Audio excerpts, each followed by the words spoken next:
देखिए बच्चा, आज आप लोगों का बायोलॉजी का 5वां चैप्टर, 6वां विकास खत्म। विकास से जितने इंपॉर्टेंट थे वो हो गया। अब आ जाते हैं 6वां से 5वें पर, फिर 5वें से 4थे पर जाएंगे। धीरे धीरे कदम बढ़ते जा रहे हैं। कौन सा चैप्टर है? चैप्टर 05 कि 5? 05 या 5 ना? क्या ये भी होगा? 160 में जितने भी इंपॉर्टेंट क्वेश्चन होंगे सब आपको मिलेंगे, जितने भी इंपॉर्टेंट हैं। जिसमें चैप्टर का नाम क्या है? वंशागति का आणविक आधार। वंशागति, वंशागति क्या होते हैं? वंश आगति मतलब आने वाला पीढ़ी। आने वाले पीढ़ी का आणविक आधार क्या है? आणविक का मतलब इकाई, छोटी इकाई क्या होता है? डीएनए। डीएनए है ना हम लोग की आणविक आधार। वंशागति का आणविक आधार का क्या होगा? इकाई क्या होती है? डीएनए, क्योंकि वही ना छोटा है।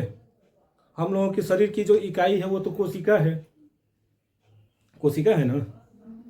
नहीं है? जो सबसे छोटी मात्रा होती है वही उसकी क्या हो जाती है? इकाई हो जाती है। होता है ना? जैसे दूरी का मात्रा इकाई क्या होती है? मीटर। मीटर से हम लोग नापते हैं ना भार को, केजी से। उसी तरह बूंदी को कि लड्डू को? लड्डू को किससे नाप देते हैं? उसकी बूंदी से, है ना? लड्डू का इकाई क्या होगा? उसकी बूंदी होगी, क्योंकि उसी से ना बना है। उसी तरह हम लोग का शरीर किससे बना है? कोशिकाओं से। कोशिकाओं के समूह से क्या बना है? ऊतक। और ऊतक से क्या बना? शरीर बना है ना? तो उसी तरह ये भी है कि उसका है क्या? वंशागति का आणविक सिद्धांत, आधार, सिद्धांत नहीं आधार। तो आणविक आधार क्या है? तो वो है डीएनए। यानी इस चैप्टर में हर जगह से क्या पढ़ेंगे? तो डीएनए की चर्चाएं होती रहेंगी। अब डीएनए की चर्चाओं में कौन कौन से डीएनए कैसे कैसे क्या क्या होते हैं, उसमें क्या जुड़े हैं, कौन से न्यूक्लियोटाइड है, किसके कारण वो डीएनए में क्या होते हैं, आरएनए में क्या होते हैं। कुछ के तो वंशागति आरएनए भी तो होता है, होते हैं ना। हाँ बच्चा, जिसको खांसी हो रही है थोड़ा सा गर्म पानी उनी पीते रहें, समझ रहे हैं ना? हाँ, खौला कर पानी पी लीजिए। अच्छा, जल जाएगा मुँह में, कोई बात नहीं, जलना भी चाहिए। अब तो देखिए, आपका पहला इसमें जो आ रहा है ना कि न्यूक्लियोटाइड पर एक संक्षिप्त टिप्पणी लिखिए। न्यूक्लियोटाइड पर देखिएगा, न्यूक्लियोटाइड बताएंगे, लेकिन इसमें आपको कई तरह के ना एक एक नंबर के क्वेश्चन निकल कर आएंगे। न्यूक्लियोटाइड के अंतर्गत दो या 3 क्वेश्चन तो एकदम आपको मिलेंगे। जैसे डीएनए में उसके कौन कौन से जुड़े रहते हैं। डीएनए में जैसे पिरिमिडीन होता है, साइटोसिन होता है, ग्वानिन होता है, ये सब आपको इसमें बहुत चीज़ें मिल जाएंगी। तो देखिए, इसको एकदम पढ़ कर जाइएगा। कौन? 1 नंबर, 2 नंबर, 3 नंबर, 5 नंबर हर जगह आपको मिलेंगे। 4 नंबर का क्वेश्चन तो आता नहीं है बायोलॉजी में, 4 नंबर के नहीं आते हैं। हाँ, क्वेश्चनवा जो लांग में आएगा ना, हो सकता है कि वहाँ पर 2+5 कर दें, 2+5, या चाहे 4+1, 1+4 करता है। 1 बताएंगे तो जो उसका नाम पूछता है या फिर कहता है कि इसकी व्याख्या कर दीजिए, तो वहाँ पर मिल सकते हैं। लेकिन 4 नंबर के नहीं होते, 1 नंबर, 2 नंबर, 3 नंबर और 5 नंबर, यही आते हैं ना। तो चलिए देखते हैं इसको ना जी। न्यूक्लियोटाइड पर एक संक्षिप्त टिप्पणी में क्या लिख सकते हैं? देखिए क्या होता है कि डीएनए जो होता है पॉलीन्यूक्लियोटाइड होते हैं। यानी ये क्या होती है? पॉलीन्यूक्लियोटाइड्स, यानी एक लंबी श्रृंखला होती है। पॉली मतलब लंबी, न्यूक्लियोटाइड्स की क्या होती है? एक लंबी श्रृंखला बनी रहती है ना। डीएनए क्या है? अरे न्यूक्लियोटाइड पर यह है ना, डीएनए क्या है? एक पॉलीन्यूक्लियोटाइड्स है। यानी न्यूक्लियोटाइड्स का क्या होता है? एक लंबी श्रृंखला बनी होती है। होता है ना, जैसे बाल है ना जो चोटी, तो एक बांधेंगे और जब क्लेचर लगा लेंगे तो बाकी नीचे वाला क्या होगा? लहराता रहेगा ना? नहीं लहराएगा। बस ऐसे ले लेते हैं, ऐसे ऐसे करके, इसके बाद ये क्लेचर लगा देंगे तो फिर छोड़ देंगे तो सब क्या होगा? लहराएगा। लेकिन अगर उसी को गुथ देंगे तो अब अच्छे से चोटी एकदम पूरा एकदम। तो उसी तरह ये क्या होता है? एक लंबी श्रृंखला होती है। किसकी? तो न्यूक्लियोटाइड्स की। प्रत्येक डीएनए अणु, यानी देखिए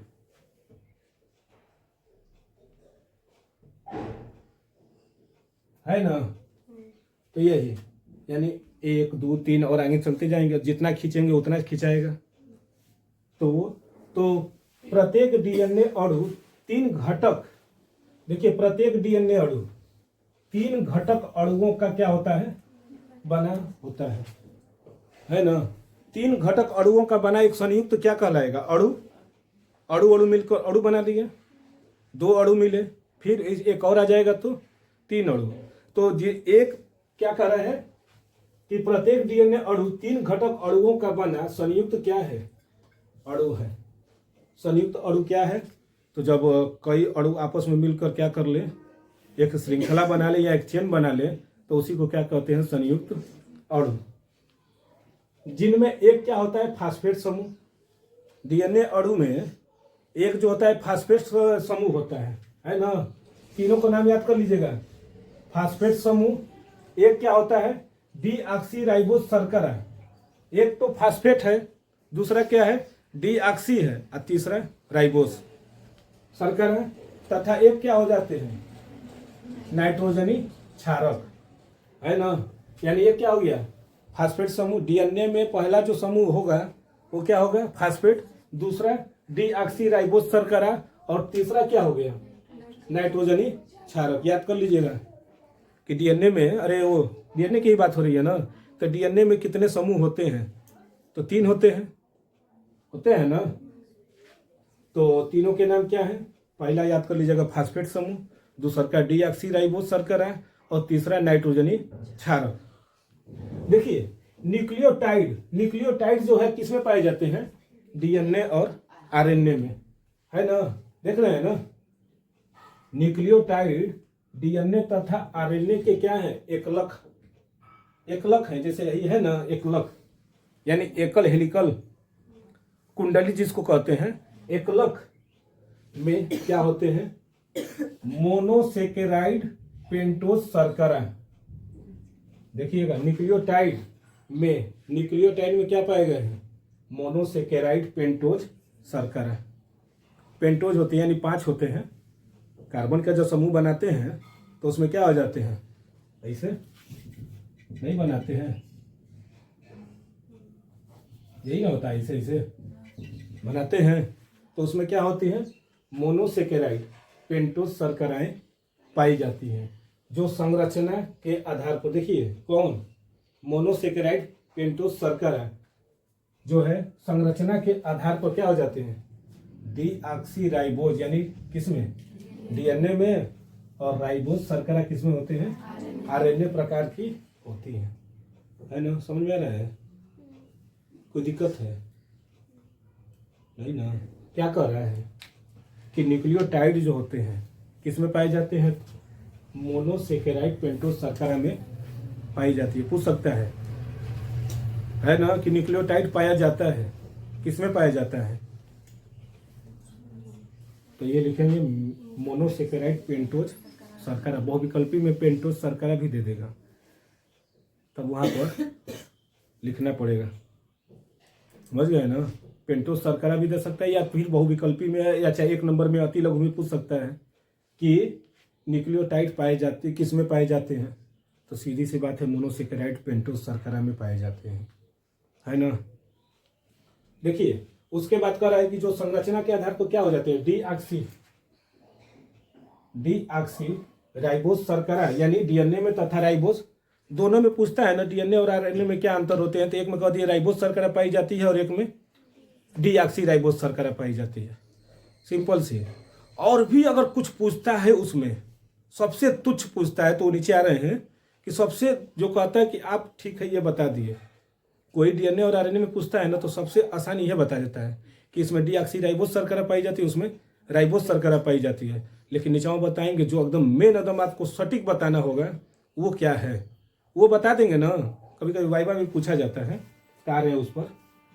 तो देखिए ये तो हो गए नाइट्रोजनी क्षारक, नाइट्रोजन युक्त। देखिए नाइट्रोजनी क्षारक है ना, उसमें क्या होते हैं, नाइट्रोजन युक्त कार्बनिक यौगिक होते हैं, जिन्हें 2 श्रेणियों में बांटा गया है। मात्रा, बिंदु, चंद्र बिंदु सब याद करके लगाते जाइएगा, इसको सीख जाइए, है ना। न तो बिंदु का बहुत बड़ा महत्व होता है।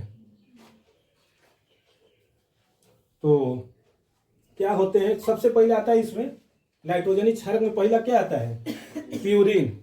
इसमें क्या आ जाते हैं, प्यूरिन आ जाते हैं ना, जिसमें इनमें कार्बन तथा नाइट्रोजन से बने 2 चक्र होते हैं। इनमें कार्बन और नाइट्रोजन से बने 2 चक्र होते हैं और दोनों का नाम क्या है, एडेनिन और गुआनिन। याद कर लीजिएगा Ag, एडेनिन और गुआनिन किससे, P से, P फॉर प्यूरिन, Ag, समझ गए ना। प्यूरिन में क्या पाए गए, Ag, PAG, PAG, PAG। और इसके बाद आ जाते हैं पिरिमिडीन। देखिए पिरिमिडीन में भी पाए गए हैं क्या, इनमें कार्बन तथा नाइट्रोजन, कार्बन तो रहेंगे ही, कार्बन रहेंगे ना, लेकिन उसमें क्या रहेंगे, नाइट्रोजन भी रहेंगे। से बना केवल एक चक्र होता है, क्या होते हैं, थायमीन हो सकते हैं, थायमीन, यूरेसिल तथा साइटोसिन, है ना, तीनों हैं। ये केवल एक ही चक्र है, लेकिन चक्र में क्या है, थायमीन है, यूरेसिल है तथा साइटोसिन है। साइटोसिन डीएनए में तथा आरएनए में, दोनों में पाए जाते हैं। साइटोसिन क्या होंगे, डीएनए और आरएनए, जैसे है ना ई, तो ई हो गया ए जी, साइटोसिन तो पाए जाएंगे, और एक क्या पाया जाता है, थायमीन, थायमीन पाए जाएंगे। देखिए दोनों में मिलता है, जबकि थायमीन डीएनए में तथा आरएनए में थायमीन की जगह पर क्या हो जाएंगे, यूरेसिल। यानी अगर ये आरएनए हो गया तो थायमीन के जगह पर क्या हो जाएंगे, यूरेसिल, जिसको यू से कहते हैं, है ना। यानी देखिए पी अब पिरिमिडीन भी है, साइटोसिन, और एक क्या हो जाता है, डीएनए की बात करेंगे तो थायमीन। ये किसके लिए है, तो डीएनए के लिए, है ना। पी याद कर लीजिएगा, प्यूरिन और पिरिमिडीन। प्यूरिन में क्या पाए जाते हैं, एजी और है सीटी, सी मतलब साइटोसिन और टी मतलब थायमीन। हो गया ना, हो गया ना। एजी सुनातानी, है ना, हो रहा है ना। ऐसे नहीं याद है तो ऐसे तो याद हो जाएगा ना। एजी सुनातानी याद कर लीजिएगा, एजी सुनातानी डीएनए, एजी सुनातानी डीएनए। एजी का मतलब बहुत अच्छी बोली है ये सब, तो समझ में आया, इसको याद कर लीजिएगा। अब बताइए आरएनए में क्या होगा, इसी के जगह पर हटाकर क्या कर देंगे, यू लगा देंगे। यही तुच्छ अंतर है। पूछते हैं एग्जामिनर ना कि ये बताइए कि डीएनए और आरएनए में पढ़ी है, ठीक है, तो जो ही आप लोग बोलते हैं कि इसमें डीऑक्सीराइबोस शर्करा, इसमें कहता है नहीं, एक वर्ड में बस अली बताओ कि दोनों में क्या अंतर, एक वर्ड में बस अली बताना। जो ही बता देंगे एग्जामिनर कहता है कि इस बच्ची को पूरा नंबर दीजिए, क्योंकि ये लड़की पढ़ी है। सिर्फ एक वर्ड में बताना है कि डीएनए और आरएनए में सिर्फ एक वर्ड में अंतर बताइए, तो सीधे कहिएगा कि डीएनए में थायमीन के जगह पर थायमीन होता है, जबकि आरएनए में यूरेसिल। बस यही अंतर है, तुच्छ अंतर है, ये बड़ा खतरनाक अंतर है। अंतर में ही सबसे खतरनाक है। पूरा डीएनए और आरएनए में अंतर बता दिए, ये नहीं बता पाए, तो समझिए कि आपका अंतर बेकार है। सीधे यही बताइएगा कि डीएनए में थायमीन पाई जाती है और आरएनए में यूरेसिल। बस समझ में आया, तब आगे देखा जाएगा।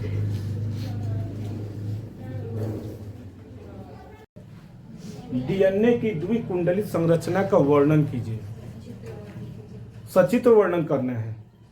यानी अगर ये क्वेश्चन आएगा डीएनए की द्विकुंडलित संरचना, जानते हैं कितने नंबर का आता है ये, 5 नंबर में ये आएगा, और श्योर है, इसको एकदम श्योर कर लीजिए।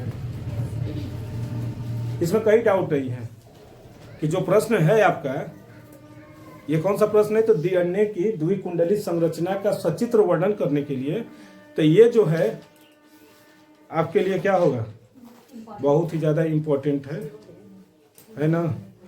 तो इसको एकदम पढ़ लीजिएगा। ये तो देखिए क्या होता है, सबसे बड़ी चीज की डीएनए की संरचना को कौन बनाए थे, है ना। जैसे हम मान लेते हैं कि ये डीएनए है, यहाँ पर द्विकुंडली संरचना है। आप लोग अपनी किताब में भी देख लीजिएगा, सबके पास किताब होगा, अपना देखते रहेंगे और इसको बनाने का भी अभ्यास कर लीजिएगा, क्योंकि सचित्र बनाना ही है तो आपको संरचना क्या है वो तो बनाना ही पड़ेगा। तो देखिए क्या होते हैं कि डीएनए में, तो इसको सबसे पहले सर्वप्रथम जानते हैं कौन बनाए थे? वाटसन और क्रिक ने द्विकुंडलित बनाया था। द्विकुंडलित मतलब जैसे होता है ना, जैसे ये कोई रस्सी है, ऐसे ले लेंगे दो तार को और फिर ऐसे क्या कर दे, घुमा दे तो घूम जाएगा कि नहीं। तो उसी तरह जैसे आप लोगों की छोटी है, आप लोगों की मतलब जो छोटी नहीं बांधते हैं सब, अगर ऐसे लेकर एक करेंगे तो बस हेजगे तक रह जाएगा, क्लेचर लगा देंगे तो बाकी तो लहराएगा। लेकिन अगर उसी को ऐसे पूरा एकदम गूंथ देंगे तो कैसा हो जाता है, तो डीएनए का स्ट्रक्चर हो जाता है। ये डीएनए है। इसमें क्या होते हैं ना कि डीएनए की संरचना सबसे पहले बनाया गया था 1953 में, और कौन बनाया था? तो वाटसन और क्रिक। आता भी है कि वाटसन और क्रिक के द्विकुंडलित संरचना का वर्णन कीजिए, क्वेश्चन में भी पूछ सकता है। या डबल हेलिकल, इसको डबल हेलिकल बोला जाता है, हेलिकल का मतलब कुंडलित होता है। तो वही तो क्या है कि वाटसन तथा क्रिक नामक वैज्ञानिक ने सन 1953 में डीएनए की द्विकुंडलित संरचना को क्या कर दिया था? प्रस्तुत कर दिया था। किसको किए थे? यानी ये बनाने वाले हैं, मॉडल को तैयार किए थे वाटसन और क्रिक। भूलिएगा मत, नाम मत भूलिएगा, वाटसन और क्रिक। होता है ना कि जब एग्जाम में जब लिखने शुरू करते हैं तो समझे में नहीं आता क्या लिखें, और जब पहला लाइन लिख लेते हैं तो अब आखिरी में पता नहीं चलता है क्या क्या लिख रहे हैं। सबके साथ होता है। शुरुआत किससे करेंगे तो याद कर लीजिएगा, और शुरुआत करना है वाटसन और क्रिक से। और जो ही वाटसन और क्रिक जो ही डालेंगे तुरंत आ जाएगा 1953 आएगा। तो इन्होंने प्रस्तुत किया था। और ये तीन इसके जो है ना, तीन घटक होते हैं इसके मुख्य रूप से। इसके तीन घटक हैं। पहला है डीऑक्सी राइबोस, दूसरा है फास्फेट समूह, और तीसरा जो है नाइट्रोजन क्षार। तीन तरह के ये मुख्य हैं इसके। अभी बताए हैं कि डीऑक्सी राइबोस शर्करा जो होती है, डीऑक्सी राइबोस शर्करा होता है ना, आरएनए में राइबोस शर्करा होती है, जबकि डीएनए में क्या होता है? डीऑक्सी राइबोस शर्करा है ना। इसके बाद क्या है? फास्फेट समूह है और नाइट्रोजन क्षार है। अब देखिए वाटसन और क्रिक के अनुसार डीएनए की संरचना को निम्न प्रकार से क्या होती है। अब कैसे कैसे होती है ये तो बताना है कि अब इनके कैसे कैसे इनकी संरचनाएं होती हैं। तो जानते हैं, सबसे पहला देखिए कि डीएनए का प्रत्येक अणु दो पॉलीन्यूक्लियोटाइडों का बना होता है। पॉलीन्यूक्लियोटाइड पीछे पढ़ा दिए हैं, तो उसको देखिएगा। तो क्या होते हैं पॉली, ये देख रहे हैं ना, न्यूक्लियोटाइड। न्यूक्लियोटाइड का मतलब ये जो डीएनए का एक खंड है ना, इसको मान लेते हैं न्यूक्लियोटाइड। तो जब एक से अधिक हो जाते हैं, जैसे कार्बन की लंबी श्रृंखला होती है ना, तो उसको पॉली बोल देते हैं। सेकेराइड होता है तो मोनोसेकेराइड, डाइसेकेराइड, इसके बाद पॉलीसेकेराइड आता है। यानी जब उसकी लंबी श्रृंखलाएं क्या होंगी? बढ़ती जाएंगी। और जब एक से दो से तीन से ज्यादा होने लगती है तो उसी को क्या बोल देते हैं? पॉली, जिसकी गिनती नहीं की जा सकती है, उसी को क्या बोला जाता है? पॉली। तो ये कितने होते हैं? तो डीएनए का प्रत्येक अणु दो पॉलीन्यूक्लियोटाइडों का क्या होता है? बना होता है। ये तो कंफर्म है। डीएनए का जो क्या है? प्रत्येक अणु की बात हो रही है, एक अणु नहीं। ये एक दो होते हैं ना, तो प्रत्येक अणु किससे बने हैं? तो पॉलीन्यूक्लियोटाइडों से बने हैं। और प्रत्येक पॉलीन्यूक्लियोटाइडों में फास्फेट तथा शर्करा समूह किसमें होते हैं? एकांतर क्रम में होते हैं। याद कर लीजिएगा। एकांतर मतलब समझ रहे हैं? एकांतर मतलब एक नहीं होता है। एकांतर कोण कभी सुने हैं मैथ में? ऐसे है, काटा जाता है ना। अच्छा भैया इसी को मोड़ देंगे तो ये वाला एंगल और ये वाला एंगल ना जी, जैसे ये वाला और ये वाला क्या हो जाते हैं? बराबर हो जाते हैं ना। कहा जाता है, मैथ में पढ़े होंगे, शीर्षाभिमुख कोण, एकांतर कोण पढ़े हैं ना। तो एक के बाद दूसरा आएगा, लेकिन उसके बाद तीसरा का जिग जैग में जैसे रहेंगे, जिग जैग में जैसे ये ऐसे ऐसे आते जाएंगे, तो उसी को क्या कहा जाता है? एकांतर, यानी जिग जैग में। यहाँ पर हम आ गए, फिर कोई वहां पर चला गया, ऐसे होता है ना एकांतर।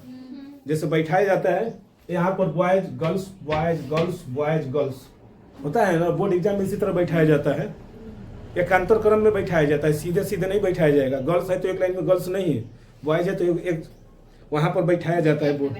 जिग जैक में कहा जाता है कि इनको एकांतर क्रम में बैठा दिया जाए। एकांतर क्रम में बैठने पर चीटिंग भी बहुत अच्छी हो जाती है ना। तो देखिए अब बात आती है, तो देखिए क्या कह रहे हैं कि जो है कि प्रत्येक पॉलीन्यूक्लियोटाइड में फास्फेट तथा शर्करा समूह किसमें होते हैं? एकांतर क्रम में होते हैं।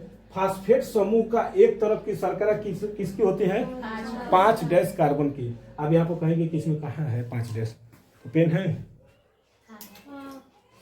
देखिए हाँ ये वाला इधर वाला जो होता है ना, ये 5 डैश कार्बन है जिसको फास्फेट समूह कहेंगे। इस साइड वाला दिख रहा है ना, और इसी को क्या कह देंगे? इधर वाले को 3 डैश कार्बन। वो किसका होता है? तो शर्करा समूह। अरे किसका है? दूसरी तरफ के 3 डैश कार्बन से क्या होते हैं? जुड़े होते हैं, है ना। यानी एक तरफ क्या है? 5 डैश है तो दूसरी तरफ 3 डैश। समझ रहे हैं? नहीं समझ रहे हैं ना, कि अगर इधर 5 डैश है तो उधर फिर घूम कर आएगा तो 3 dash 5 dash 3 dash 5 dash 5 dash 3 dash ऐसे करते एकांतर क्रम में न है ना।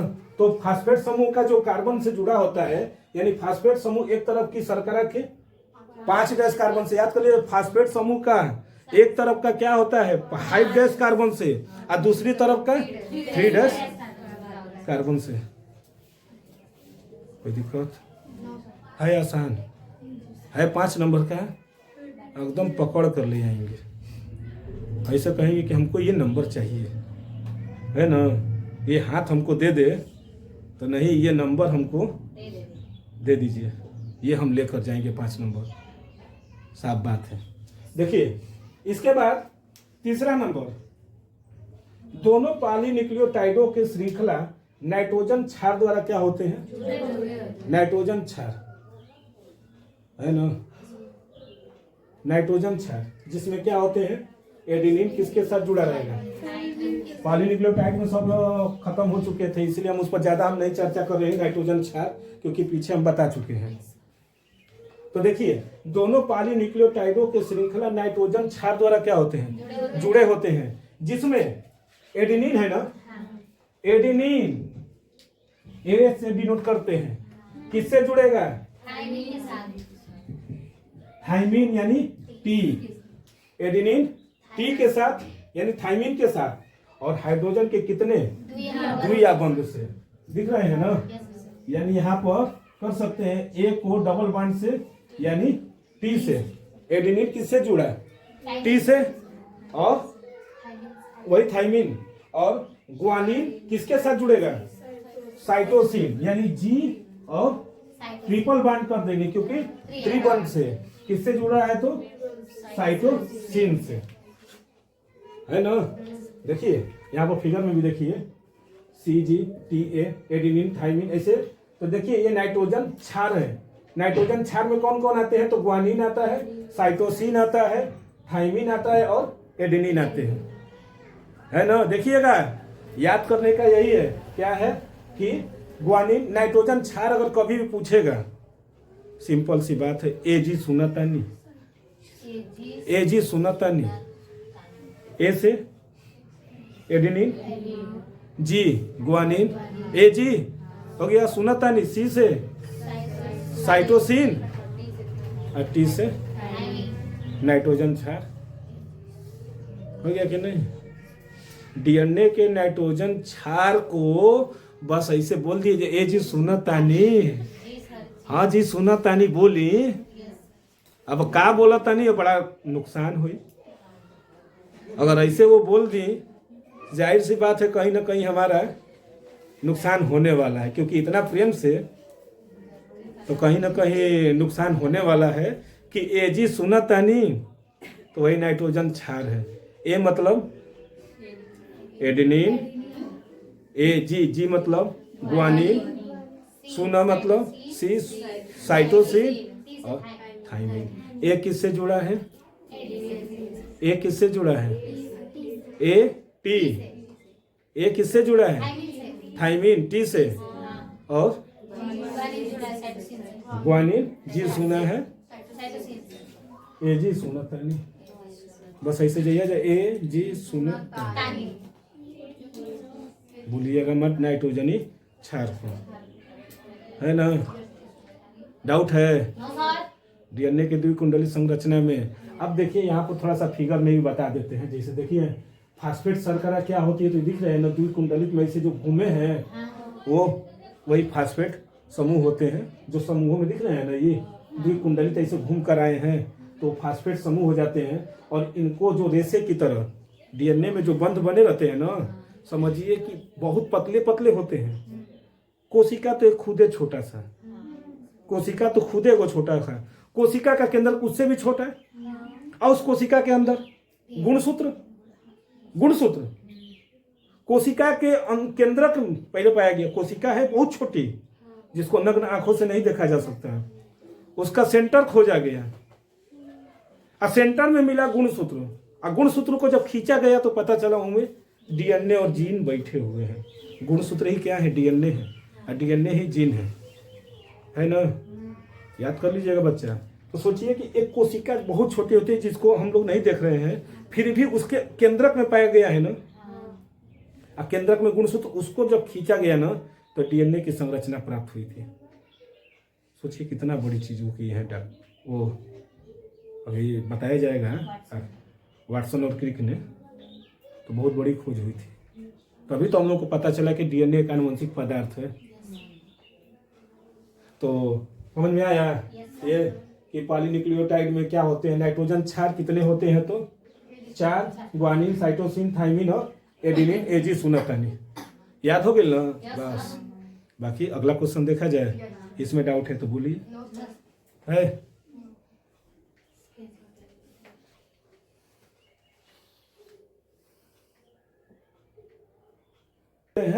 अगले प्रश्न पर ना। अब चलते हैं अगले प्रश्न पर। और कुछ देखिए, बात आती है ना कि ये भी इंपॉर्टेंट क्वेश्चन है। क्या कि कार्य के आधार पर आरएनए कितने प्रकार के होते हैं? कार्य के आधार पर डीएनए पढ़े हैं, उसमें क्या था? ए जी ना, डबल बॉन्ड पी आई सी, है ना, यही था। इसमें जानते हैं क्या है? हाई हटा दीजिए, क्या?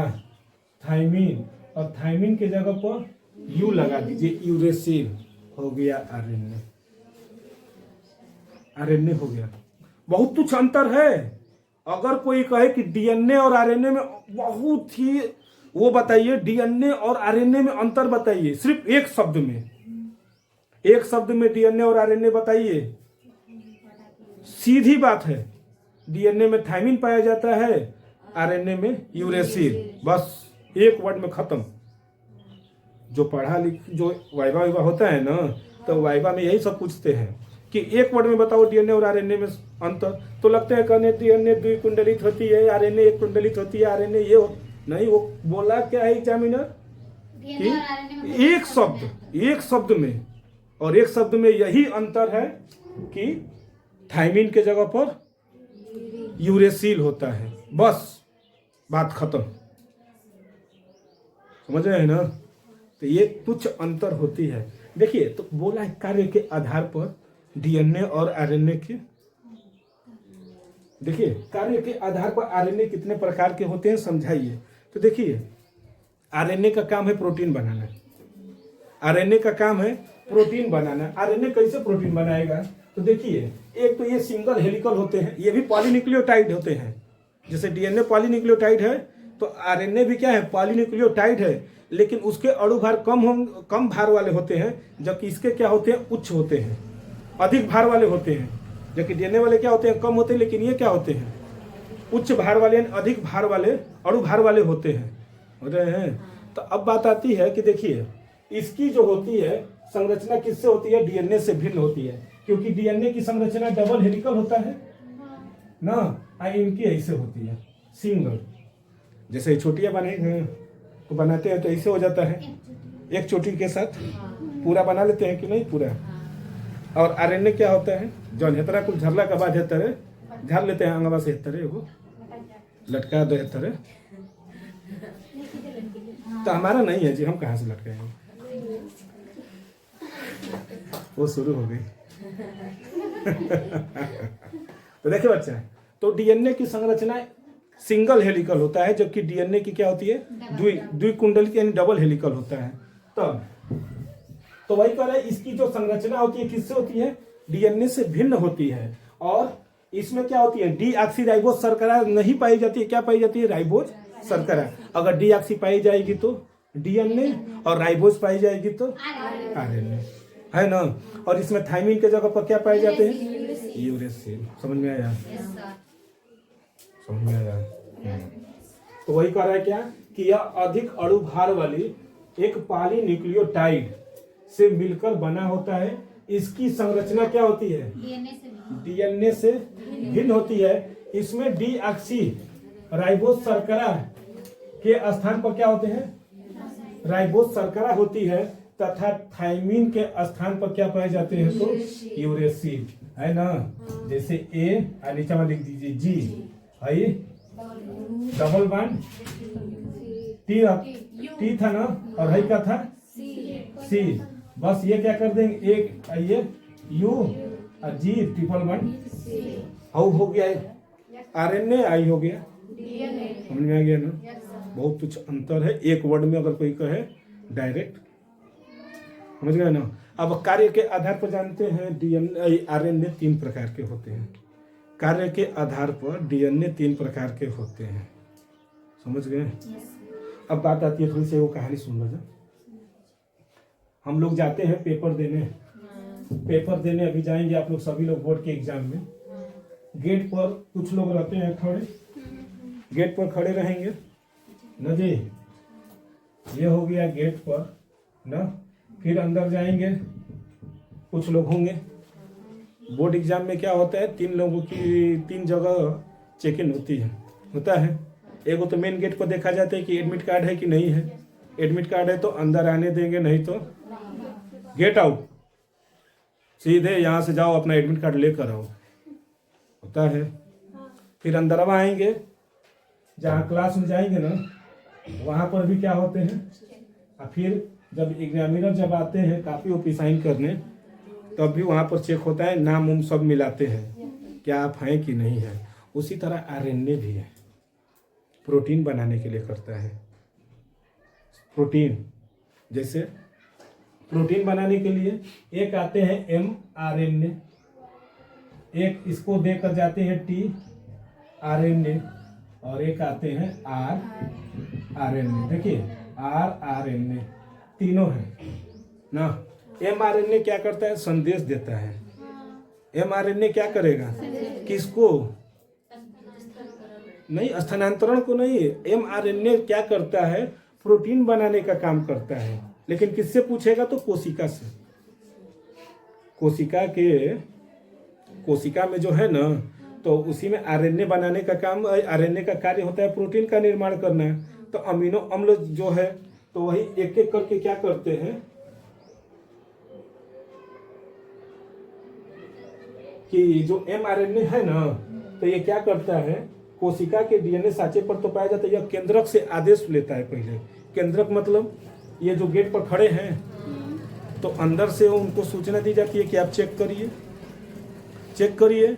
अगर वो हो गए तो इनको क्या करिए, ट्रांसफर करिए, किसमें, टीआरएनए में ले जाकर, यानी आरएनए में, यानी इनको कहाँ भेजिए, चलिए अंदर आइए। अगर आप एडमिट कार्ड लिए हैं तो क्या करिए, अंदर जाइए, नहीं है तो वो केंद्रक से क्या करते हैं, पूछते हैं कि प्रोटीन बनाए कि नहीं बनाए। अगर आप प्रोटीन बना दिए हैं तो सीधे आप क्या करिए, ट्रांसफर करिए अमीनो अम्ल को। अमीनो अम्ल, एक एक अमीनो अम्ल को पहचानता है। 20 अमीनो अम्ल बराबर 1 प्रोटीन होते हैं, याद कर लीजिएगा। यहाँ पर 20 अमीनो अम्ल बराबर 1 प्रोटीन, ऐसे ही बनते हैं। तो ये क्या करेगा, 20 को पहचानेगा। आएंगे बहुत सारे, इतने अमीनो अम्ल आएंगे, लेकिन ले जाना है 20 को। कहेंगे रुक जाओ, mRNA कहेगा रुको पहले संदेश भेजने दो, वो पहले इधर से निकल रहे हैं कि नहीं। और जब mRNA निकालेगा ना, सबको अब एक एक करके क्या करेगा, भेजना शुरू। और जब जाएगा किस में, ट्रांसफर में, यानी स्थानांतरण में। स्थानांतरण किसको कहेगा, राइबोसोमल को, कि तो हम भेज रहे हैं तुम प्रोटीन का निर्माण करो। और जो ही ये भेजेगा इधर जाएगा, इसमें 20 गो, अब ये 20 मिलकर यहाँ पर क्या कर देंगे, एक प्रोटीन का निर्माण करेंगे। फिर ये वाला फिर से तैयार है कि एक बन गया ना, चलो दूसरा काम करते हैं। ये क्राइटेरिया क्या होती है, लगातार चलती रहती है, जीवन पर्यंत चलती रहती है ना। तीनों हैं, mRNA मतलब मैसेंजर, T मतलब ट्रांसफर, और R मतलब राइबोसोमल। तो देखिए कार्य के आधार पर तीनों के प्रकार देखा जाए ना, तो देखिए RNA यानी राइबोसोमल RNA, ये सबसे बड़ा भाग होता है। RNA का सबसे बड़ा भाग होता है, 80% ये होता है। तो क्या होते हैं ये, RNA के संरचनात्मक अणु होते हैं। संरचनात्मक यानी संरचना बनाते हैं। जब 80% ये खुदे ले लिया है तो उसकी संरचना यही ना बनाएगा। 80% है ना, लकी का लक 2 कदम आगे चलता है। 80% है ना, तो वही इसकी संरचनात्मक अणु होते हैं। यह कुल आरएनए का कितना भाग होता है, यह केंद्रक में डीएनए से उत्पन्न होता है। केंद्रक में, कोशिका के केंद्रक में, ये कोशिका हो गई, इसके केंद्रक में, और केंद्रक के अंदर क्या पाए गए, डीएनए आरएनए उसमें पाए जाते हैं। तो इसके केंद्रक में किसका निर्माण होता है, ये डीएनए के उत्पन्न होता है, यानी डीएनए से ही निकला हुआ है। जैसे 2 छोटिया है ना, तो एगो खींच दो एकदम बढ़िया ही, ऐसे लेके खींच दीजिए तो हो जाएगा ना। बढ़ेगा थोड़ा सा ही, बढ़ी ना, बढ़ी ना, नहीं बढ़ता है। चलिए कोई बात नहीं होता है। जैसे पैरवा टंगे रहते हैं, पकड़ कर कोनो पैरवा खींचता है, छोड़ रहे छोड़ रहे छोड़ रहे। हाँ, तो देखिए 80 पर यह केंद्रक में डीएनए से उत्पन्न होता है। यह राइबोसोम की रचना, देख रहे हैं कि भाग रचना में भाग लेता है। किसमें लेता है, किसमें, राइबोसोम की रचना में भाग लेता है। तथा प्रोटीन संश्लेषण में भी क्या होता है ये, यानी प्रोटीन के निर्माण में भी ये क्या होता है, प्रकाश संश्लेषण पढ़े हैं, उसी तरह पढ़ लीजिएगा प्रोटीन संश्लेषण। जैसे प्रकाश संश्लेषण वैसे प्रोटीन संश्लेषण। प्रकाश संश्लेषण भोजन के निर्माण में सहायक होता है, भोजन बनाने में मदद करता है, ये प्रोटीन बनाने में मदद करेगा। समझ रहे हैं ना। दूसरा कह रहा है क्या, टीआरएनए यानी ट्रांसफर आरएनए, स्थानांतरण। ट्रांसफर का मतलब क्या हो गया, हमारा स्थानांतरण प्रमाण पत्र दे दीजिए, यानी हमारी टीसी दे दीजिए, ट्रांसफर सर्टिफिकेट, टीसी। उसी तरह ये कहता है क्या, ट्रांसफर कर देना, जो हमारा बना है तुम ले जाओ। हम क्या करेंगे, रखेंगे झूठे हम। होता है ना कि जो कुछ याद करते हैं भूल जाते हैं, होता है ना, कुछ भूला कुछ याद किया, है ना। तो उसी तरह यह कोशिका की कुल आरएनए का कितना है, 15 से 18% भाग होता है। जब ये 80 है तो 15 से 18 इसको ले लेते हैं, है ना। यह कोशिका द्रव्य में पाई जाती है। कोशिका द्रव्य जो होते हैं ना, कोशिका में जो द्रव्य फैले रहते हैं ऐसे ऐसे, उसी में क्या होते हैं, पाए जाते हैं। ये विभिन्न प्रकार के अमीनो अम्लों के अणुओं को पकड़ कर कहाँ ले जाता है, कहता है चल राइबोसोमल में पकड़, चल चल चल। एमआरएनए तो ये है, ये पहचानेगा किसको, अमीनो अम्लों को। अमीनो अम्लों को पहचानता है। एमआरएनए का मतलब क्या है, पहचान किसका, अमीनो अम्ल का। अमीनो अम्ल को क्या करेगा, पहचानेगा, कहेगा चल, और किसको भेजेगा, अमीनो अम्ल के कहेगा चल टीआरएनए में चल, और टीआरएनए क्या करेगा, कहेगा भाग हमरा कहीं से जो, कहाँ चला जाएगा, आरएनए में। वो कहेगा कि हम क्या करो, चल प्रोटीन बना, जो कहाँ चले जाओ, पूरे शरीर में जाकर फैलो। क्यों, ऊर्जा के लिए, कहीं टूट फूट हुई है उसके लिए, तभी तो सेल डिवीजन होगा। समझ में आया। तो देखिए यह क्या करता है, ये विभिन्न प्रकार के अमीनो अम्लों के अणुओं को पकड़ लेता है। कहता है कि पकड़ लिया, जाने नहीं देंगे, और चले जाओ कहाँ, राइबोसोमल पर, यानी ऊपरा वाले पर। 80% वही ना है, माने ये चारों तरफ कोशिका द्रव्य में फैले थे और सबको पकड़ रहा है, होता है ना कि जब डंडा लेकर चलते हैं स्कूलिया में, सब एक एक भाई भाग भाग भाग भाग भाग भाग जल्दी भाग, न तो हम मारा जाए। उसी तरह ये कोशिका द्रव्य में चारों तरफ फैले हैं, इनको पकड़ता है, कहता है आओ आओ, नहीं तो मारेंगे, चल क्या करना है, प्रोटीन बनाना है। अब इसके बाद mRNA संदेशवाहक, कहते हैं कि अरे भागो भागो, प्रिंसिपल निकल गई है डंडा लेकर, प्रिंसिपल निकल गए, टीचर कहते हैं जल्दी भागो रे, नहीं तो होता है। भले टीचर से बच्चे भागे या ना भागे, लेकिन जब प्रिंसिपल डंडा ले लेती हैं, अच्छा ले लेते हैं, तो सब पहले वो देखे हैं कि नहीं क्लास के अंदर इतनी शांति कि अब तो ये होता है जैसे जंगल का शेर होता है ना राजा, उसको बताने की जरूरत नहीं कि हम राजा हैं।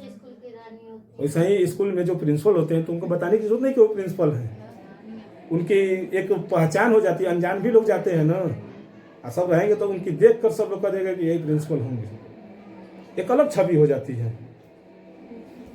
तो उसी तरह देखिए mRNA यानी संदेशवाहक RNA, ये कुल RNA का 3 से 5%, देखिए यहाँ पे 15 से 18 है, तो 5 होगा तो यहाँ पे 15 हो जाएगा, 17 यानी 3 तो 18 है ना, यानी ये क्या है, ये कुल RNA का 3 से 5% भाग होता है। इसका निर्माण कोशिका के DNA सांचे पर होता है, इसकी जो सांचा बनी थी DNA की, उसी पर ये क्या होते हैं, जो DNA की सांचा है ना, इसी पर ये क्या होता है, बनता है। और केंद्रक के आदेश लेकर, यह केंद्रक के किसके, कोशिका है ना, ये कोशिका है, ये केंद्रक है, ये DNA है, ठीक, इसके सांचे पर है, तो ये केंद्रक से क्या करेगा, आदेश लेगा और कहेगा कि अब हम काज करने जा रहे हैं राइबोसोम पर प्रोटीन बनाने जा रहे हैं, यानी जो 80% था RNA के, उस पर हम क्या करने जा रहे हैं, प्रोटीन बनाने जा रहे हैं। समझ में आया, डाउट है,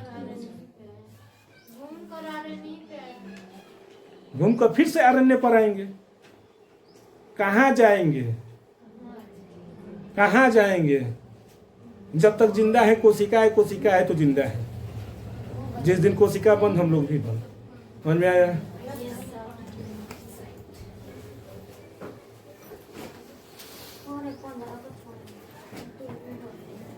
देखिए बच्चा, अब आप लोगों का अगला प्रश्न है कि मानव जीनोम परियोजना क्या है, इसकी विशेषताएं बताइए। बहुत ही ज्यादा इंपॉर्टेंट ये भी है, जैसे आनुवंशिक कूट है उसी तरह मानव जीनोम परियोजना क्या है, इसकी विशेषताएं लिखिए, इसको भी श्योर कर लीजिएगा। ये भी बहुत ही इंपॉर्टेंट ये प्रश्न है कि मानव जीनोम परियोजना क्या है और इसकी विशेषताओं के बारे में लिखिए। या तो मानव जीनोम पर टिप्पणी आती है, या फिर ये जो होते हैं इस पर प्रश्न इसी तरह पूछे जाते हैं कि मानव जीनोम परियोजना क्या है और इसकी विशेषताएं लिखिए। तो चलिए इसको भी देख लेते हैं, क्या है मानव जीनोम परियोजना। तो देखिए मानव जीनोम परियोजना यानी जीनों की खोज कैसे हुई है और इसकी लागत कितनी हुई है, इनकी संख्याएं कितनी है, ये सब जो है ये इसके अंतर्गत लिखा जाएगा। क्योंकि मानव जीन के जो होते हैं जब तक खोज नहीं होती तब तक उसके बायोटेक्नोलॉजी में जो है वो जीनों का स्थानांतरण नहीं होता है, तो इन सब की खोज करना अति आवश्यक था, लेकिन इनमें खर्च भी बहुत ज़्यादा लगते थे। तो आइए इसको देखते हैं। तो देखिए मानव जीनोम, देखिए बच्चा मानव जीनोम परियोजना एक बड़ी परियोजना है। देखिए क्या है, तो ये एक बहुत ही बड़ी परियोजना है। मानव जीनोम परियोजना जो है एक बहुत ही बड़ी क्या है, परियोजना है। इस परियोजना के अंतर्गत किसी डीएनए खंड को, देखिए किसी भी डीएनए खंड को विलगित या फिर क्लोन किया जा सकता है, या तो उसको तोड़ा जा सकता है या फिर उसी तरह उसका जेरॉक्स कॉपी बनाया जा सकता है, यानी क्लोन किया जा सकता है, यानी क्लोन बनाया जा सकता है। क्लोन मतलब जानते हैं, जैसे नहीं होता है कि पिक्चरों में अक्सर देखते होंगे कि इसी का क्लोन बना है, तो वो क्लोन जो होता है यानी जेरॉक्स कॉपी उसी का निकाला जा सकता है। तो वही कह रहे क्या, इस परियोजना के अंतर्गत किसी डीएनए खंड को विलगित और क्लोन किया जा सकता है। इस परियोजना का प्रमुख उद्देश्य, देखिए इस परियोजना का जो प्रमुख उद्देश्य क्या है, मानव जीनोम के अनुक्रमों का क्या करना है, पता लगाना है। जैसे आनुवंशिक कूट है तो वह अनुक्रम है, उसी तरह मानव जीनोम के अनुक्रमों का क्या करना है, पता लगाना है कि किस अनुक्रम में मानव के जो डीएनए खंड हैं और ये कैसे बनेंगे, कैसे ये टूटेंगे, तो इसका वो पता लगाने में बहुत ही बड़ा योगदान है। तो वही कह रहे क्या कि इस परियोजना का प्रमुख उद्देश्य मानव जीनोम के अनुक्रमों का क्या करना है, पता लगाना है। इस परियोजना को महापरियोजना भी कहते हैं। देखिए इस परियोजना को क्या बोला जाता है, बहुत ही बड़ा यानी बहुत ही महापरियोजना इसको कहा जाता है। मानव जीनोम में देखिए, मानव जीनोम में लगभग 3 × 10 के पावर 9, देखिए 3 × 10 के पावर 9 क्षार युग्म मिलते हैं। यानी कितना है, बहुत ही ज्यादा है, 3 × 10 के पावर 9 क्षार युग्म मिलते हैं। प्रति क्षार के अनुक्रमों को जानने के लिए देखिए कितने हैं, तो 3 × 10 के पावर 9 क्षार युग्म इसमें पाए जाते हैं, ठीक। और प्रति क्षार युग्म को जानने के लिए कि लगभग कितना खर्च लगता है, तो बच्चा 3 अमेरिकी डॉलर यानी $3 क्या होते हैं, खर्च आते हैं। इसको जानने के लिए तो हर एक क्षार युग्म को जानने के लिए लगभग $3 जो होते हैं अमेरिकी खर्च डॉलर आते हैं। यानी जो अमेरिका में जो डॉलर का जो इस समय वैल्यू होगा तो उतना कितना लगता है, तो उसको एक क्षार युग्म को जानने में लगता है। तो यह परियोजना इतनी लंबी होती है, देखिए यह परियोजना इतनी लंबी होती है कि एक मानव कोशिका में डीएनए सूचनाओं को संकलित करने के लिए, देखिए यह परियोजना इतनी लंबी है, बहुत ही लंबी है, तनी मनी नहीं है, बहुत ही लंबी है जी, कि इतनी लंबी है कि अगर डीएनए सूचना को संकलित करने के लिए अगर एक डीएनए खंड को देख रहे हैं, आप लिखे हैं कि एक मानव कोशिका में डीएनए सूचना को संकलित करने के लिए लगभग 3300 यानी 3300 किताबों की क्या होती है, आवश्यकता होती है। देख रहे हैं बहुत ही लंबी है, 3300 किताबों की क्या होगी, एक तरह से कहा जा सकता है कि संकलित करने के लिए इतनी किताबों की क्या होगी, आवश्यकता होगी। देखिए एक पेज जो होता है, अगर 3300 का एक किताब रख दे पेज का तो कितनी मोटी हो जाएगी, ये करें 3300 बहुत ही लंबी होती है परियोजना।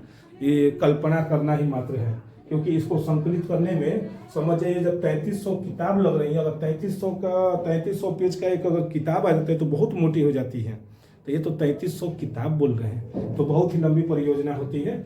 इसके बाद बोला था कि मानव जीनोम परियोजना का क्या लिखिए, विशेषताएं बताइए। तो मानव जीनोम परियोजना की विशेषताओं में पहला विशेषता लिखेंगे, मानव जीनोम में 3 × 10 के पावर 9 क्षार युग्म मिलते हैं। देखिए क्या मिलते हैं, तो मानव जीनोम में 3 × 10 के पावर 9 क्षार युग्म मिलते हैं। इसके बाद जीनोम की संख्या 30,000 है। देखिए जीनोम की संख्या कितनी है, 30,000 है।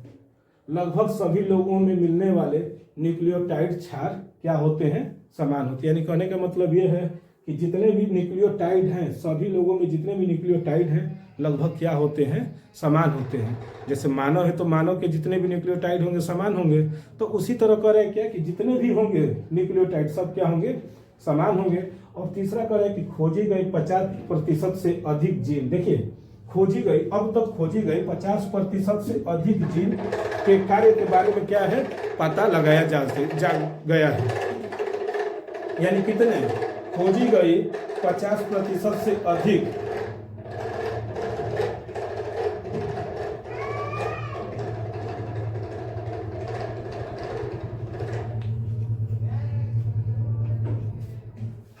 देखिए कह रहा है क्या कि खोजी गई 50% से अधिक जीन के कार्य के बारे में जानकारी प्राप्त हो चुकी है।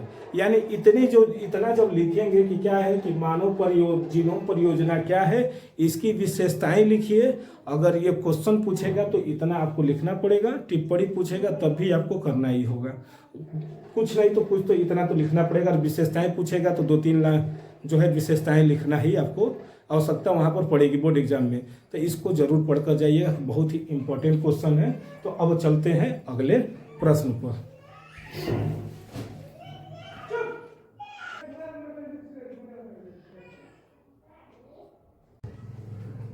देखिए बच्चा, अब आप लोगों का अगला प्रश्न है जो क्या है, बहुत ही ज्यादा इंपॉर्टेंट है, जिसको कहते हैं आनुवंशिक कूट क्या है, इसकी विशेषताएं बताइए। इसको श्योर कर लीजिएगा बच्चा, ये आपके बोर्ड एग्जाम में क्या है, एकदम छपा रहता है। ये वाला जो क्वेश्चन है हर साल इस पर या तो टिप्पणी दे देता है या फिर ऐसे ही प्रश्न कर कर पूछेगा और उसका उदाहरण पूछ लेता है कि आनुवंशिक कोड या फिर कोड क्या है, जैसे जेनेटिक कोड क्या है, इस पर या तो संक्षिप्त टिप्पणी पूछेगा या फिर इसका उदाहरण सहित इसको समझाइए। हर तरह से ये जो क्वेश्चन है इम्पोर्टेंट है। तो चलिए देखते हैं कि आनुवंशिक कोड क्या होते हैं। तो देखिए आनुवंशिक कोड क्या होते हैं कि आनुवंशिक कोड नाइट्रोजन क्षारों का वह अनुक्रम है। देखिए आनुवंशिक कोड नाइट्रोजन क्षारों का वह अनुक्रम होता है जिसमें प्रोटीन अणु के संश्लेषण की क्या होती है, सूचना उपस्थित होती है। किसका होता है, तो प्रोटीन अणु। देखिए आनुवंशिक कोड जो होता है नाइट्रोजन क्षारों का वह अनुक्रम होता है, यानी नाइट्रोजनी जो क्षारक होते हैं उसका यह वह अनुक्रम होता है कि देखिए बच्चा ये क्या कर रहा है, याद ध्यान से, कि नाइट्रोजन क्षारों का क्या होता है, एक अनुक्रम होता है। क्या होता है, तो एक अनुक्रम होता है जिसमें प्रोटीन संश्लेषण, प्रोटीन के निर्माण के लिए प्रोटीन संश्लेषण की क्या होती है कि सूचना, यही है क्या आनुवंशिक कोड होती है। कि क्या होता है कि आनुवंशिक कोड जो होता है नाइट्रोजन क्षारों का क्या होता है, एक अनुक्रम होता है। यानी अनुक्रम के बाद एक के बाद दो, दो के बाद तीन, इस तरह जो अनुक्रम होते हैं कि हमको क्या करना चाहिए वो स्टेप बाय स्टेप क्या रहते हैं इसमें लगे रहते हैं। यानी नाइट्रोजन क्षारों का क्या होता है, एक अनुक्रम होता है जो क्या करता है, प्रोटीन संश्लेषण की सूचना देने में क्या होता है, सहायता करता है। तो वही है क्या कि आनुवंशिक कोड नाइट्रोजन क्षारों का वह अनुक्रम होता है जिसमें प्रोटीन अणु के संश्लेषण की सूचना उपस्थित होती है। ये तो इसकी परिभाषा में था। देखिए इसमें क्या होता है, 3 न्यूक्लियोटाइडों का वह समूह अनुक्रम। देखिए 3 न्यूक्लियोटाइडों का, देखिए क्या कर रहा है कि 3 न्यूक्लियोटाइडों का वह समूह अनुक्रम जो विशिष्ट अमीनो अम्ल का क्या करता है, निर्माण करता है। विशिष्ट अमीनो अम्ल का क्या कर देगा, निर्माण कर देगा। उसी को क्या बोलते हैं, कोडान कहते हैं, अर्थात कोड कहते हैं। समझ में आया बच्चा। 3 क्या होते हैं, 3 न्यूक्लियोटाइडों का समूह होता है और ये भी क्या होते हैं, अनुक्रम में होते हैं, स्टेप बाय स्टेप होते हैं कि किनको क्या क्या कार्य करना है, यानी प्रोटीन का संश्लेषण करना है। तो 3 क्या होते हैं, न्यूक्लियोटाइडों का समूह होता है जिसमें क्या करते हैं, विशिष्ट अमीनो अम्ल का निर्माण करते हैं और इसी को क्या बोलते हैं हम लोग, कोडान कहते हैं। तो जैसे अभी हम परिभाषा में क्या दिए थे, नाइट्रोजन क्षारों का क्या होता है, एक अनुक्रम होता है जिसमें प्रोटीन संश्लेषण की सूचना उसमें क्या होती है, उपस्थित होती है। लेकिन इसमें क्या होते हैं, 3 न्यूक्लियोटाइडों का समूह उपस्थित होता है जो विशिष्ट अमीनो अम्लों का क्या करते हैं, निर्माण करते हैं। और वही निर्माण को क्या करते हैं, तो उसी को क्या बोल देते हैं, कोडान या फिर कोड कहते हैं। ये तो हो गया। अब इसके क्या पूछा, इसकी विशेषताएं। देखिए बच्चा अब इसकी विशेषताओं के बारे में भी देख लिया जाए। देखिए क्या कह रहा है, सबसे बड़ी चीज की एक नोट देख लेते हैं कि आनुवंशिक कोड की खोज कौन किए थे। कभी कभी पूछ देता है कि आनुवंशिक कोड या फिर आनुवंशिक कोडान की खोज कौन किया था। आनुवंशिक कोड या फिर आनुवंशिक कोडान की खोज कौन किए थे, तो आनुवंशिक कोड की खोज नीरेनबर्ग, देखिए नाम लिखे हैं, नीरेनबर्ग तथा मथाई नामक वैज्ञानिक ने किया था। कौन, नीरेनबर्ग तथा मथाई नामक वैज्ञानिक ने किए थे या किया था, ये है किए थे। यहाँ पर किए कर लीजिए, थोड़ा सा सम्मान दिया जाता है किसी को भी तो सम्मानजनक है क्योंकि ये लोग वैज्ञानिक हैं। तो देखिए क्या है कि आनुवंशिक कोड की खोज नीरेनबर्ग तथा मथाई नामक वैज्ञानिक ने किए थे। ये हो गया। कभी कभी पूछ देता है कि आनुवंशिक कोड की खोज कौन किया था, तो ये भी माने कहीं से ये कोई इस चैप्टर से कहीं से भी प्रश्न न छूटे, इसलिए एक एक क्वेश्चन को ध्यान में रखकर बताया जा रहा है। अब देखिए आनुवंशिक कोड की विशेषताएं क्या होती हैं। आनुवंशिक कोड की विशेषताएं क्या होती हैं, तो देखिए सबसे पहले देखते हैं तो आनुवंशिक कोड जो होता है त्रिक होता है, यानी ट्रिपलेट होते हैं, यानी तीन तीन न्यूक्लियोटाइड क्या होते हैं, एक समूह में आते हैं। तो वही क्या कर रहा है, पहला आनुवंशिक कोड त्रिक होता है। देखिए आनुवंशिक कोड क्या होते हैं, त्रिक होते हैं। और दूसरा कर है कि आनुवंशिक कूट कोमा विहीन होते हैं तथा सार्वत्रिकता को प्रदर्शित करते हैं। यानी इनमें देखिए क्या है, आनुवंशिक कूट क्या है, त्रिक रहेंगे। जैसे में हम ले लेते हैं ए यू जी, देखिए 3 का समूह होता है ए यू जी। यहां पर हम ले सकते हैं यू यू यू यू, ये भी ले सकते हैं। तो देखिए आनुवंशिक कूट कितने हैं, तो 3 में 1 2 3, इसमें भी है 1 2 3, इसमें भी है। और ये क्या होते हैं, कोमा विहीन होते हैं, यानी इनके मध्य में कहीं कोमा नहीं लगा सकते हैं। कोमा नहीं लगेगा, कोमा लग जाएगा तो क्या हो जाएगा, वो गलत हो जाएगा, फिर आनुवंशिक कूट नहीं कहलाती है। फिर क्या कहता है, एक विशिष्ट प्रकूट एक ही अमीनो अम्ल को क्या करता है, कोट करता है। यानी जो कह रहे हैं क्या कि एक विशिष्ट प्रकूट, यानी ये जो हम लिखे हैं ना A U G U U G U U U है ना, ये सब क्या करती है, एक विशिष्ट अमीनो अम्ल का ही प्रकट करते हैं, विशिष्ट लक्षण। ये नहीं है कि सब एक ही लक्षण या फिर सबका अलग अलग कार्य होता है, क्योंकि ये क्या है, अनुक्रम में है। इसके बाद क्या कर रहा है, आनुवंशिक प्रकूट के एक ही अक्षर का उपयोग 2 विभिन्न प्रकूटों में नहीं किए जा सकते। यानी एक ही अक्षर का प्रयोग दो विभिन्न प्रकूटों में क्या किया जाता है, प्रयुक्त नहीं किया जा सकता है। और आनुवंशिक कूट अपभ्रष्टता को दर्शाता है, यानी ये क्या करता है, अपभ्रष्टता को दर्शाता है। जैसे एग्जाम्पल में अभी हम आपको दो लिखे हैं यहाँ पर कि आनुवंशिक कूट क्या होते हैं, त्रिक होते हैं, और आनुवंशिक कूट कोमा विहीन होता है। जैसे ए यू जी, इसका नाम होता है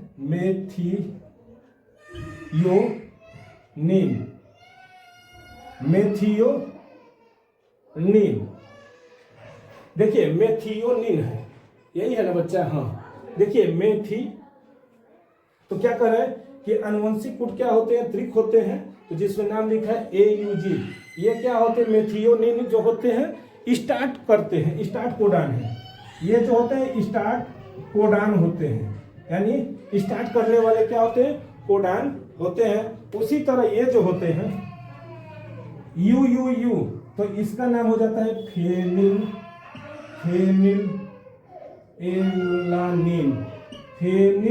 एलानिन, जिसको क्या करता है, ये किसको करता है, तो अमीनो अम्ल को ये क्या करता है, कोडित करता है। तो इस तरह से आपका जो है प्रश्न जो था कि आनुवंशिक कूट क्या है, इसकी विशेषताएं लिखिए।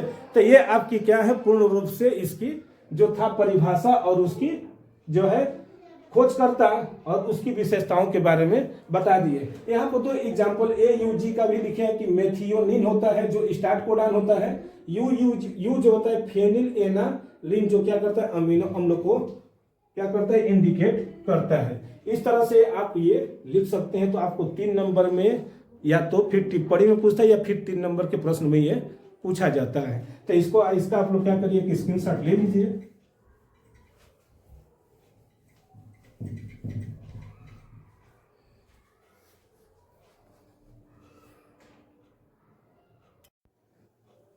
देखिए बच्चा, अब चलते हैं अगले प्रश्न पर, जो क्या है, बहुत ही ज्यादा इंपॉर्टेंट है। तो देखिए अगला प्रश्न आपका है कि डीएनए फिंगरप्रिंटिंग पर संक्षिप्त टिप्पणी लिखिए। देखिए बच्चा, ये भी बोर्ड एग्जाम में आपका श्योर है, हर साल पूछा गया क्वेश्चन है कि डीएनए फिंगरप्रिंटिंग पर संक्षिप्त टिप्पणी लिखिए, या डीएनए फिंगरप्रिंटिंग क्या होती है।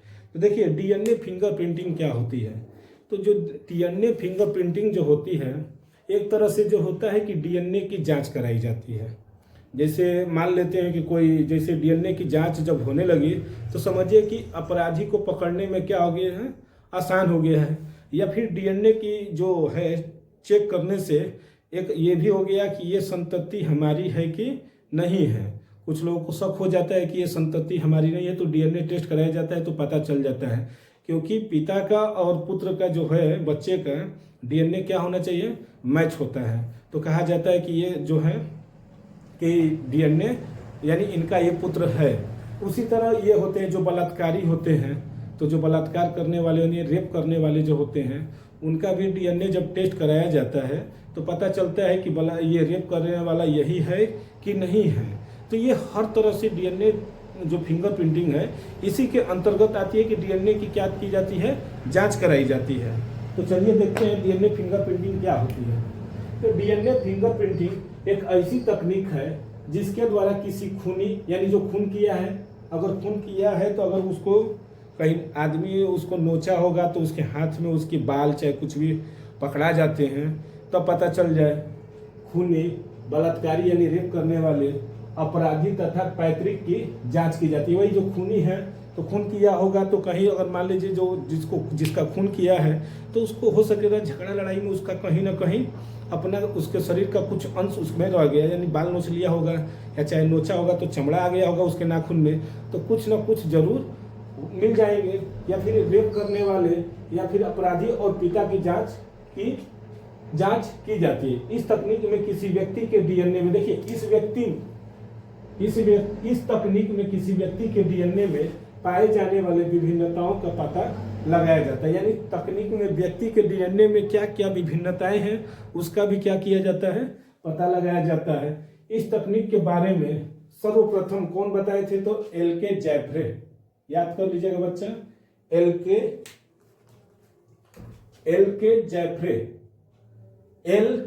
जैफ्रे नामक वैज्ञानिक ने क्या किया था, डीएनए फिंगरप्रिंटिंग का पता लगाया था।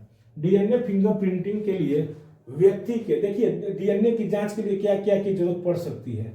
एक तो ब्लड की ले सकते हैं, ब्लड, इसके बाद लार में, यानी जो हम लोगों के मुंह में जो लार है, या फिर खून, या फिर बाल होते हैं, या फिर वीर्य होते हैं, या फिर योनि द्रव या अन्य पदार्थों से क्या होते हैं, लिया जा सकता है। बशर्ते इसमें होने चाहिए कि जो कोशिका है उस कोशिका जिसमें पाई जाएंगे उसी को लेंगे। यानी उसमें कोशिका के केंद्रक में क्या होते हैं, लार पाए जाते हैं, तो उसको कोशिका के अंदर केंद्रक पाए जाते हैं, और केंद्रक के अंदर क्या होते हैं, डीएनए होते हैं। तो शरीर की वो भी कोशिकाएं जिसमें क्या है, जिसमें कोशिकाएं पाई जाती हैं जिनमें केंद्रक पाया जाना चाहिए, तो क्या होते हैं कि उसके द्वारा डीएनए का टेस्ट कराया जा सकता है। जैसे ये बाल है तो बाल हम लोग नोच लेते हैं तो देखते होंगे कि उसके सबसे उसके जो नस होंगे जो निकले होंगे जड़ में, तो जड़ में सफेद के तरल होते हैं, उसमें क्या होते हैं, कोशिकाएं पाई जाती हैं। कोशिकाओं के अंदर जो है केंद्रक पाया जाता है, केंद्रक के अंदर क्या है, डीएनए है, तो उसके द्वारा हो सकते हैं। उसी तरह हम लोगों के लार में लाइसोसोम पाए जाते हैं, उसके अंदर भी डीएनए क्या बोलते हैं, कोशिका होती है, और कोशिका के अंदर डीएनए। उसी तरह ब्लड है, ब्लड के कौन से भाग में केंद्रक पाई जाती है, तो आरबीसी में। डब्ल्यूबीसी में केंद्रक नहीं पाई जाती है, जिस कारण डब्ल्यूबीसी से हम लोगों को क्या होता है, डीएनए का पता नहीं चलता है, लेकिन आरबीसी से क्या होते हैं, पता चल जाते हैं। उसी तरह वीर्य यानी शुक्राणु से क्या होते हैं, पता चल जाता है। योनि द्रव के द्वारा भी क्या होता है, डीएनए का पता चल जाता है। तथा इसी प्रकार दूसरे व्यक्ति के भी डीएनए ले लेते हैं। यानी दो व्यक्तियों का अगर डीएनए मैच कराना है तो पहले व्यक्ति का डीएनए लेंगे, फिर दूसरे व्यक्ति के डीएनए, और फिर दोनों को मैच कराया जाए तो देखा जाता है कि क्या दोनों के डीएनए में मैच हो रहे हैं, तो कहा जाता है कि जो है वो क्या है, उसका पुत्र है। अगर अपराधी है तो अपराधी के शरीर पर जो अपराध किया है, अपराधी के शरीर पर क्या होंगे, कहीं ना कहीं उसका अंश कुछ छूट गया होगा, तो पता लगेगा। फिर उसमें समानता को देखते हैं, इस आधार पर डीएनए मैच कराया जाता है, और इसी आधार पर क्या हो जाते हैं, डीएनए मैच कराया जाता है। तो इस तरह से क्या है कि डीएनए फिंगरप्रिंटिंग एक ऐसी तकनीक है जिसके द्वारा किसी खूनी, बलात्कारी, अपराधी तथा पैतृक की जांच की जाती है। इस तकनीक में किसी व्यक्ति के डीएनए में पाई जाने वाली विभिन्नताओं का क्या किया जाता है, पता लगाया जाता है। इस तकनीक के बारे में सर्वप्रथम एल.के. जैफ्रे नामक वैज्ञानिक ने पता लगाया था। डीएनए फिंगरप्रिंटिंग के लिए व्यक्ति के रुधिर, लार, बाल, वीर्य, योनि द्रव या अन्य पदार्थों से डीएनए लेते हैं, तथा इसी प्रकार दूसरे व्यक्ति के भी डीएनए लेते हैं। फिर उसमें क्या की जाती है, समानता देखते हैं, इस आधार पर डीएनए मैच कराया जाता है। ये हो गई। इसके बाद देखिए अगला जो प्रश्न है, आपका आखिरी प्रश्न है इस चैप्टर से, कि डीएनए अणु की संरचना में चारगाफ के नियम को लिखिए। देखिए वैज्ञानिक का नाम है कि चारगाफ, कि डीएनए अणु की संरचना में चारगाफ के नियम को लिखिए। इसको भी क्या करिएगा, श्योर कर लीजिएगा, आता है ये भी क्या है, कह रहा है कि डीएनए की, देख रहे हैं, डीएनए की संरचना में चारगाफ के नियम की क्या करिए, बारे में लिखना है, या चारगाफ का नियम लिखिए। तो लिखेंगे क्या, पहले चारगाफ के नियम के अनुसार। चारगाफ के नियम के अनुसार क्या होते हैं, कि पहला है, डीएनए अणु में प्यूरिन और पिरिमिडिन क्षार समान मात्रा में होती है क्या, प्यूरिन और पिरिमिडिन दोनों क्या होती है, समान मात्रा में होती है। यानी प्यूरिन में क्या होती है बताइए, एडेनिन और गुआनिन, और पिरिमिडिन में साइटोसिन, थाइमिन और यूरेसिल ये पाए जाते हैं। तो ये सब क्या होते हैं, समान होती है। उसी तरह डीएनए में एडेनिन की आणविक मात्रा थाइमिन के बराबर होती है। एडेनिन की आणविक मात्रा क्या होती है, किसके बराबर होती है, एडेनिन की आणविक मात्रा किसके बराबर हो जा रही है, तो थाइमिन के। और साइटोसिन की मात्रा किसके बराबर हो जा रही है, तो गुआनिन के। यानी गुआनिन के क्या हो जाती है, साइटोसिन के बराबर। यानी एडेनिन की मात्रा थाइमिन के साथ। देखिए बच्चा क्या कह रहे हैं कि डीएनए में क्या होते हैं, डीएनए में एडेनिन की मात्रा जो है थाइमिन के बराबर हो जाती है और गुआनिन की मात्रा साइटोसिन के बराबर होती है। और इसी तरह डीएनए में क्षार अनुपात प्रत्येक जाति के लिए विशिष्ट होती है। यानी डीएनए में जो होते हैं क्षार अनुपात, यानी ये जो अनुपात होते हैं वो क्या होते हैं, विशिष्ट होते हैं और उस जाति के सभी सदस्यों में भी क्या होंगे, समान होंगे। अगर मान लेते हैं कि ये जो अनुपात दिया है अगर मानव जाति में है तो सभी मानव जाति में क्या होंगे, अनुपात समान होंगे। ये नहीं कि एक मानव में कम होगा तो एक मानव में ज़्यादा होगा, ऐसा नहीं। अगर जाति समान है तो इनके अनुपात भी क्या हो जाते हैं, समान हो जाते हैं। तो ये क्या थे, चारगाफ के नियम थे, जो कि क्या है, बहुत ही ज़्यादा इम्पोर्टेंट है। कि क्या है कि चारगाफ ने क्या बोला था कि डीएनए अणु में प्यूरिन और पिरिमिडिन समान मात्रा में होते। देख रहे हैं, प्यूरिन और पिरिमिडिन कह रहा है क्या, समान मात्रा में। प्यूरिन और पिरिमिडिन समान मात्रा में है। तब दूसरा इसका देखिए, एक चीज पहला स्टेप याद क्या हो गया, प्यूरिन बराबर पिरिमिडिन हो गया। अब बताइए प्यूरिन में क्या पाए जाते हैं, ए और जी। प्यूरिन में तो क्या पाया जाता है, एडेनिन की जो होती है किसके बराबर हो जाती है, तो थाइमिन के बराबर। एडेनिन किसके बराबर हो जाती है, एडेनिन की जो मात्रा होती है किसके बराबर हो जाती है, थाइमिन की। और गुआनिन की जो मात्रा होती है किसके बराबर हो जाती है, तो साइटोसिन के। अब बताइए ये दोनों क्या हो जाए, जब पिरिमिडिन और प्यूरिन जब मात्रा समान है तो जाहिर सी बात है कि इनकी मात्राएं जो है एडेनिन और गुआनिन की मात्राएं भी साइटोसिन और ये समान हो जाती है। और जब ये समान होगी तो सभी सदस्य यानी किसी भी जाति का अगर ये अनुपात बराबर है तो उस जाति के सभी सदस्यों का भी क्या होगा, मात्राएं समान होगी। यही क्या किए थे, चारगाफ ने बताया था कि डीएनए में क्षार अनुपात प्रत्येक जाति के लिए क्या होती है, विशिष्ट होती है और उस जाति के सभी सदस्यों में क्या हो जाते हैं, समान होते हैं। इस तरह से बच्चे आपको समझ जाइए कि ये पूरा जो इस चैप्टर से जितने भी इम्पोर्टेंट थे, देखिए बच्चा इस चैप्टर से जितने भी इम्पोर्टेंट क्वेश्चन थे सब हमने क्या किया, आप लोगों को बता दिया। और भी किसमें, तो 160 में। देखिए जितने भी सब इम्पोर्टेंट क्वेश्चन सब हमने क्या किया, आपको बता दिया। ये सब पढ़कर ही आप लोग बोर्ड एग्जाम में जाइएगा देने पेपर, क्योंकि सब जो है इम्पोर्टेंट क्वेश्चन है। देखिए ये तो था कौन सा, इसके बाद जो आएगा जो अगला चैप्टर, ये 5वां चैप्टर था। अब अगले वीडियो में हम क्या करेंगे, चौथा चैप्टर लेकर आएंगे 160 में। तब तक के लिए धन्यवाद।